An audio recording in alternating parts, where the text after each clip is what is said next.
নমস্কার বন্ধুরা, যোজনা হেল্প বাংলা চ্যানেলের আরেকটি নতুন ভিডিওতে আপনাদের সকলকে স্বাগত জানাই। সম্প্রতি মাধ্যমিক ও উচ্চ মাধ্যমিকের রেজাল্ট বেরিয়েছে এবং মাধ্যমিক পাস ছাত্রছাত্রীদের একাদশ শ্রেণীতে ভর্তিও হয়ে গেছে এবং উচ্চ মাধ্যমিক পাস ছাত্রছাত্রী ইতিমধ্যে কলেজে ভর্তির আবেদন শুরুও হয়ে গেছে। এই সময় রাজ্য সরকার মেধাবী ও দুস্থ ছাত্রছাত্রীদের যাতে পড়াশোনা আর্থিক কারণে বন্ধ না হয়ে যায় সেজন্য বিভিন্ন রকম স্কলারশিপ দিয়ে থাকেন।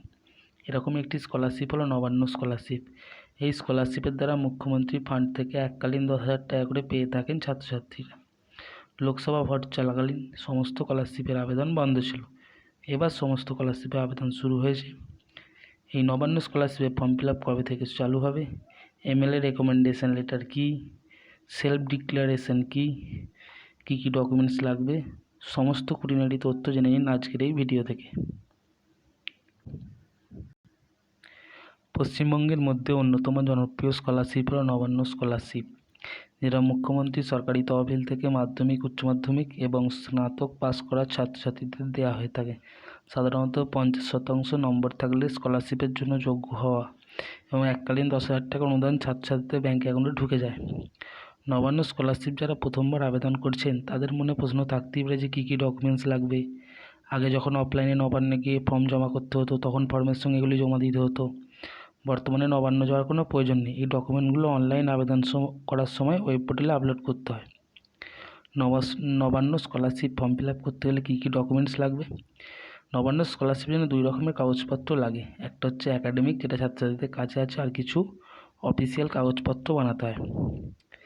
একাডেমিক কী কী কাগজপত্র লাগে সেটা হচ্ছে মাধ্যমিকের অ্যাডমিট, আধার কার্ড, শেষ পরীক্ষার মার্কশিট, অর্থাৎ উচ্চ মাধ্যমিক ক্লাস 11-এ ভর্তি হলে মাধ্যমিকের মার্কশিট, কলেজে ভর্তি হলে উচ্চ মাধ্যমিকের মার্কশিট, ব্যাঙ্ক অ্যাকাউন্ট, ছাত্রছাত্রীর নিজস্ব ব্যাঙ্ক অ্যাকাউন্টে প্রথম পাতার কপি আপলোড করতে হবে এবং এটাও ছাত্রছাত্রীদের থেকে ব্যাঙ্ক অ্যাকাউন্ট না খোলা থাকলে অবশ্যই নিজের নামে খুলে নিতে হবে।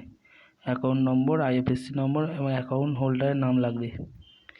এবার গুরুত্বপূর্ণ কিছু আলাদা সার্টিফিকেট, যেমন হচ্ছে ইনকাম সার্টিফিকেট। ইনকাম সার্টিফিকেট ছাত্রছাত্রীকে বানিয়ে রাখতে হবে যে কোনো গেজেটেড অফিসার।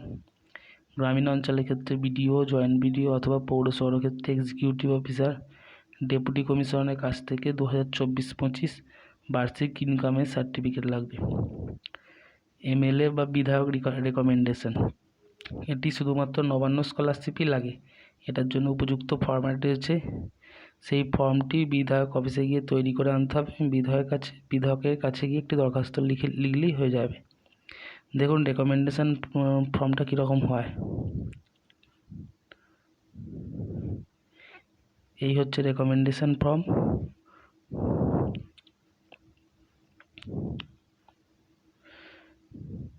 এবার সেলফ ডিক্লারেশন ফর্ম বা মুখ্যমন্ত্রীর কাছে প্রার্থনাপত্র।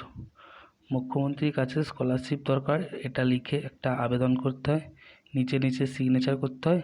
এটা সাদা A4 কাগজে লিখলেও হবে, আবার একটা প্রিন্ট আউট ফরম্যাট সেটাকে ফিল আপ করে সই করলেও হবে। তবে 2024-25 শিক্ষাবর্ষের এখনও আবেদনের কোনো রকম বিজ্ঞপ্তি জারি হয়নি। ছাত্রছাত্রীরা চাইলে আগে থেকে কাগজপত্র রেডি করে রাখতে পারো এবং বিশেষ করে ইনকাম সার্টিফিকেট ও এমএলএ রেকমেন্ডেশন। তো এই ছিল নবান্ন স্কলারশিপ সংক্রান্ত আপডেট।